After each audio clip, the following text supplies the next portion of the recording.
नमस्कार दोस्तों, आप सभी का आपके YouTube channel youth star online classes में स्वागत है। तो आज से हम लोग एक नई शुरुआत करने जा रहे हैं। ठीक, आज 20 तारीख है, यानी 20 अगस्त से हम लोग एक नई शुरुआत करने जा रहे हैं, जिसमें हम लोग जो लुसेंट की ऑब्जेक्टिव बुक है उसे पूरा कंप्लीट करेंगे 1 महीने के अंदर। ठीक, यानी 1 महीने में हम लोग पूरी लुसेंट की बुक को, जो ऑप्शनल बुक है, उसे ख़त्म करेंगे। और पर डे हम लोग सब्जेक्ट वाइज जितने भी चैप्टर हैं उन्हें पर डे के एक चैप्टर करके 30 दिन में कंप्लीट करेंगे, जिसमें साइंस के तीनों पार्ट, फिजिक्स, केमिस्ट्री, बायो, ठीक है, उसके बाद history, geography, polity, economics, strategy के, यानी सभी सब्जेक्ट के वीडियो, ठीक है, पर डे उसके एक एक चैप्टर हम लोग देखेंगे इस वीडियो में। ठीक है, इसी तरह वीडियो बना के हम लोग प्रत्येक चैप्टर को इस तरह कंप्लीट करते जाएंगे। तो आज मैंने सबसे पहले स्टार्ट किया है जीव विज्ञान। ठीक, यानी जीव विज्ञान का पहला चैप्टर, जिसका नाम है वनस्पति विज्ञान और उसकी शाखाएं। ठीक है, इसको लिया है। इसके बाद फिजिक्स की वीडियो आएगी, फिर केमिस्ट्री की, फिर हिस्ट्री की, फिर ज्योग्राफी की, यानी पर डे आपको सभी सब्जेक्ट की वीडियो इस पर मिल जाएगी, इस चैनल पे मिल जाएगी। चलिए शुरू करते हैं, कोई देर नहीं करते हैं। ठीक है, पहला देखते हैं क्वेश्चन क्या है। तो पहला क्वेश्चन है इसमें कि जीव विज्ञान शब्द का प्रयोग सबसे पहले, ठीक है, या सर्वप्रथम किसने किया। तो जीव विज्ञान शब्द का सबसे पहले प्रयोग किया है लेमार्क और ट्रेविरेनस ने। ठीक है, और कब किया, तो 1801 में लेमार्क तथा ट्रेविरेनस ने बायोलॉजी शब्द का प्रयोग किया था। नेक्स्ट क्वेश्चन देखते हैं। जीव विज्ञान के जनक यानी फादर ऑफ बायोलॉजी के नाम से किसे जाना जाता है। तो फादर ऑफ बायोलॉजी के नाम से ग्रीक दार्शनिक अरस्तु को जाना जाता है। ठीक, ग्रीक दार्शनिक अरस्तु को जीव विज्ञान का पिता, जीव विज्ञान के जनक या फादर ऑफ बायोलॉजी के नाम से जाना जाता है। और इनके ही काल में जीव विज्ञान का क्रमबद्ध रूप में विकास हुआ था। ठीक है, नेक्स्ट क्वेश्चन देखते हैं। जंतु विज्ञान का जनक किसे कहते हैं। तो जंतु विज्ञान का जनक भी कहते हैं अरस्तु को ही। ठीक, जो अरस्तु थे ये ग्रीक दार्शनिक थे और इन्हीं को जीव विज्ञान का, जंतु विज्ञान का जनक कहा जाता है। नेक्स्ट क्वेश्चन देखते हैं। वनस्पति शास्त्र का जनक किसे कहते हैं। तो वनस्पति शास्त्र का जनक कहते हैं थियोफ्रास्टस को। ठीक है, यानी थियोफ्रास्टस जो हैं ये वनस्पति शास्त्र के जनक हैं। और वनस्पति विज्ञान में हम लोग पादपों का अध्ययन करते हैं।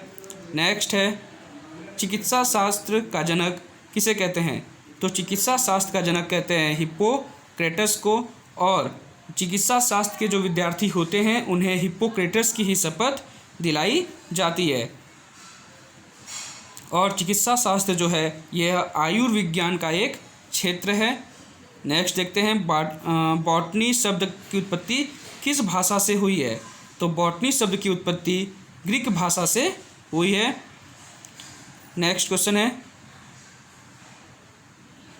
है हिस्टोरिया प्लेंटेरम पुस्तक के लेखक कौन हैं। तो हिस्टोरिया प्लेंटेरम पुस्तक के लेखक हैं थियोफ्रेस्टस। नेक्स्ट क्वेश्चन है हिस्टोरिया एनिमेलियम पुस्तक के लेखक कौन हैं। तो इस पुस्तक के लेखक हैं अरस्तु। नेक्स्ट क्वेश्चन है चिकित्सा शास्त्र के विद्यार्थियों को किसकी शपथ दिलाई जाती है। तो अभी आपने देखा था चिकित्सा शास्त्र के जनक हिप्पोक्रेटस थे, तो हिप्पोक्रेटस का ही शपथ चिकित्सा शास्त्र के विद्यार्थियों को दिया जाता है। नेक्स्ट क्वेश्चन है वह विज्ञान जिसका संबंध जीवधारियों के अध्ययन से होता है कहलाता है।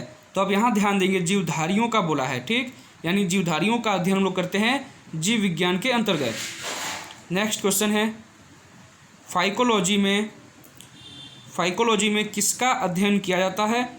तो फाइकोलॉजी में अध्ययन करते हैं शैवालों का। ठीक, यानी शैवालों का अध्ययन फाइकोलॉजी के अंतर्गत किया जाता है। नेक्स्ट क्वेश्चन है पर्यावरण का अध्ययन जीव विज्ञान की किस शाखा के अंतर्गत करते हैं। तो पर्यावरण का अध्ययन, ठीक, पर्यावरण का अध्ययन हम लोग पारिस्थितिकी के अंतर्गत करते हैं। ठीक है, और पारिस्थितिकी को ही इंग्लिश में कहते हैं इकोलॉजी, यानी इकोलॉजी के अंतर्गत हम लोग पर्यावरण का अध्ययन करते हैं। और यह क्या है, एक जीव विज्ञान की शाखा है। नेक्स्ट फूलों के संवर्धन के विज्ञान को क्या कहते हैं। तो फूलों के संवर्धन के विज्ञान को फ्लोरिकल्चर कहते हैं। नेक्स्ट है डेंड्रोलॉजी का संबंध किससे है। तो डेंड्रोलॉजी का संबंध है वृक्षों के अध्ययन से भी और झाड़ियों के अध्ययन से भी, ठीक, यानी इन दोनों के अध्ययन से संबंधित है डेंड्रोलॉजी। नेक्स्ट है पुष्पों का अध्ययन क्या कहलाता है? तो पुष्पों का अध्ययन कहलाता है एंथोलॉजी, ठीक, यानी एंथोलॉजी के अंतर्गत हम लोग पुष्पों का अध्ययन करते हैं। नेक्स्ट है जीवाश्म वनस्पति विज्ञान में अध्ययन किया जाता है। तो आप ध्यान देंगे यहाँ पर जीवाश्म की बात हो रही, सभी जीवों की बात हो रही थी, ठीक है। तो जीवों का अध्ययन जीव विज्ञान के अंतर्गत, वनस्पतियों का विज्ञान वनस्पति विज्ञान के अंतर्गत, वैसे ही जीवाश्म वनस्पति विज्ञान का अध्ययन जीवाश्मों का अध्ययन कहलाता है, ठीक। यानी जीवाश्मों का अध्ययन किसमें करेंगे? तो जीवाश्म वनस्पति विज्ञान के अंतर्गत। नेक्स्ट क्वेश्चन है वनस्पति संवर्धन से संबंधित विज्ञान की शाखा को क्या कहते हैं? ठीक, तो वनस्पति संवर्धन से संबंधित विज्ञान की शाखा को हॉर्टिकल्चर कहते हैं। नेक्स्ट है जीवों एवं वातावरण की अंतर अभिक्रिया से संबंधित जीव विज्ञान की शाखा क्या कहलाती है? तो जीवों एवं वातावरण की अंतर अभिक्रिया से संबंधित जीव विज्ञान की शाखा पारिस्थितिकी यानी इकोलॉजी कहलाती है। नेक्स्ट है वनस्पति विज्ञान की वह शाखा जिसमें शैवालों का अध्ययन किया जाता है उसे क्या कहते हैं? तो जिसमें शैवालों का अध्ययन करते हैं उसे कहते हैं फाइकोलॉजी, यानी वनस्पति विज्ञान की फाइकोलॉजी शाखा के अंतर्गत शैवालों का अध्ययन करते हैं। अगला क्वेश्चन है स्पर्मोलॉजी में किसका अध्ययन होता है? तो स्पर्मोलॉजी में बीजों का अध्ययन होता है। नेक्स्ट है नेक्स्ट क्वेश्चन है आपका यहाँ पे, तो क्वेश्चन है सिल्वीकल्चर वनस्पति विज्ञान की वह शाखा है जिसमें वर्णन होता है। तो सिल्वीकल्चर में एक सेकेंड, तो सिल्वीकल्चर वनस्पति विज्ञान की वह शाखा है जिसमें वर्णन करते हैं तो वनों के विकास का, ठीक, यानी वनों के विकास का अध्ययन सिल्वीकल्चर के अंतर्गत करते हैं। नेक्स्ट क्वेश्चन है एग्रोइस्टोलॉजी में अध्ययन होता है। तो एग्रोइस्टोलॉजी में हम लोग अध्ययन करते हैं घासों का, ठीक, यानी घासों का अध्ययन एग्रोइस्टोलॉजी में होता है। अगला क्वेश्चन है पीडोलॉजी में अध्ययन किया जाता है। तो पीडोलॉजी में हम लोग अध्ययन करते हैं भूमि का, यानी भूमि का अध्ययन हम लोग पीडोलॉजी में करते हैं। नेक्स्ट है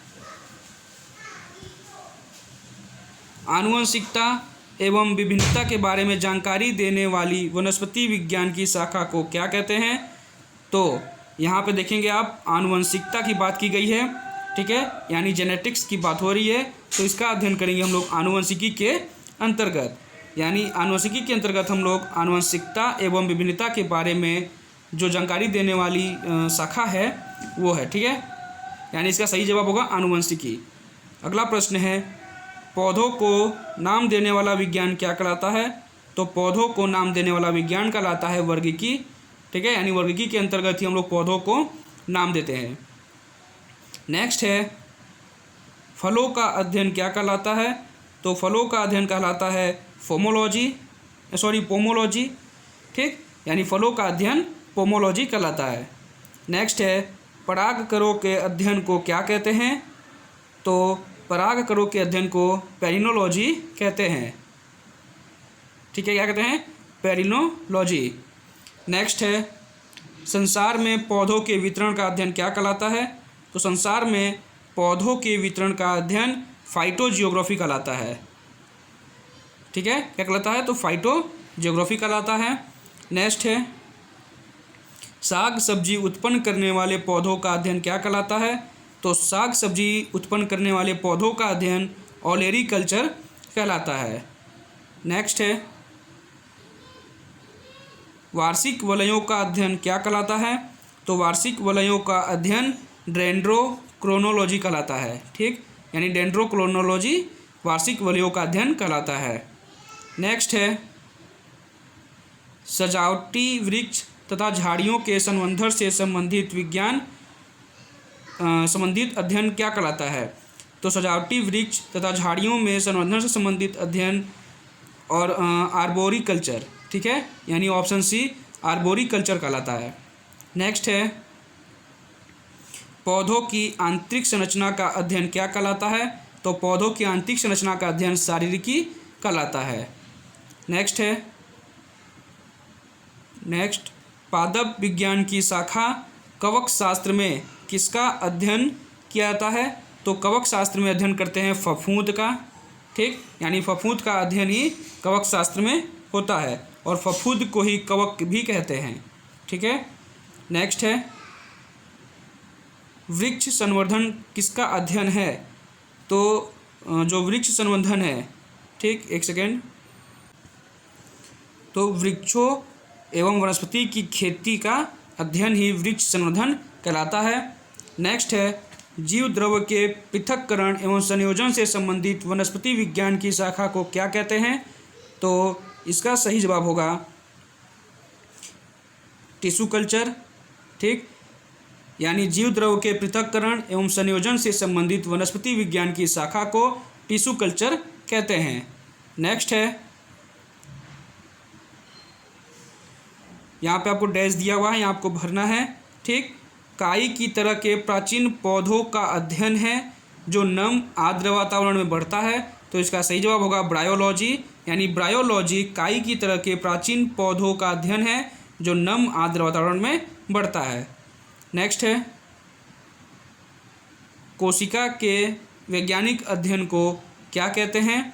तो कोशिका के वैज्ञानिक अध्ययन को कहते हैं साइटोलॉजी, ठीक, यानी ऑप्शन डी इसका राइट होगा, साइटोलॉजी ही कोशिका के अध्ययन को कहते हैं। तो ये रहा आज का वीडियो, पहला चैप्टर कंप्लीट हो गया, ठीक है। अगर आपको ये वीडियो अच्छा लगा हो तो इसे लाइक करें, शेयर करें और अगर अभी तक आपने चैनल को सब्सक्राइब नहीं किया है तो चैनल को सब्सक्राइब कर लें ताकि जो भी वीडियो अपलोड की जाए वो सबसे पहले आपको पहुँचे। धन्यवाद।